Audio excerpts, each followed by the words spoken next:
Alright guys, we're getting dirty in the kitchen tonight. Got some steaks going, got the seasoning, the butter on them. Figured I'd show you guys a little bit what I got going on.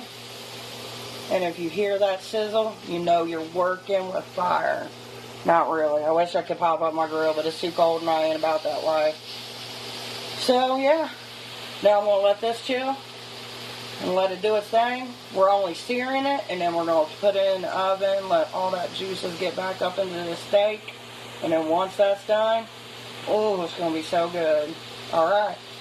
Some of you are going to be asking me, like, what seasonings do I put on it? So first step is you got to beat it.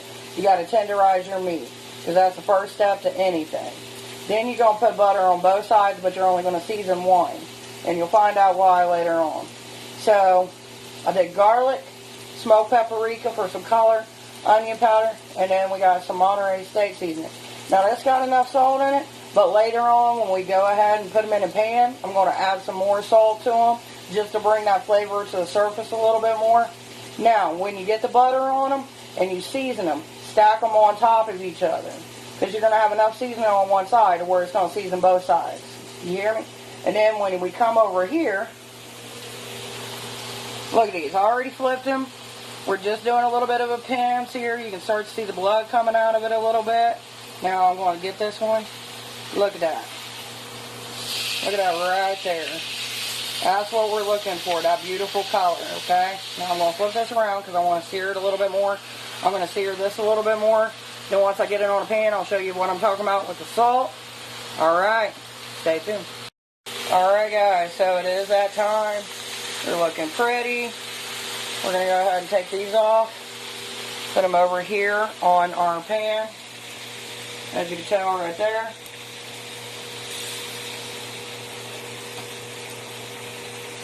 Now, you're going to want to do the side that you didn't really season and have that popped up.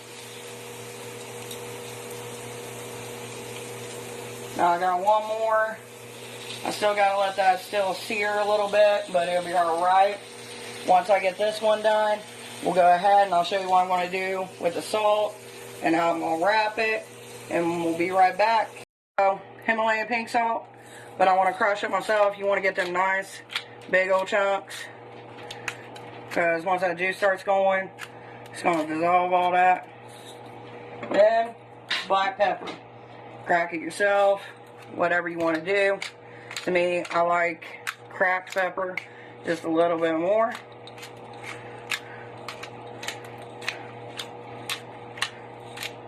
Alright, so now that's all good. That's all situated. Then what you're going to do is you're going to get you some aluminum foil, okay? You're going to cover this pan.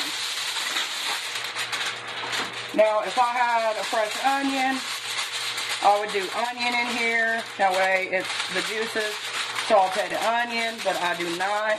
So that's why I use the onion powder instead on my steak. I'm going to go ahead and bake this at 350 for about 20 minutes, and then we're going to pull it out. Alright guys, so it's a moment of truth. Like I told y'all, it's going to have that beautiful juice in there. Got a nice beautiful steak. Now, I did end up checking, because you always got to check your meat.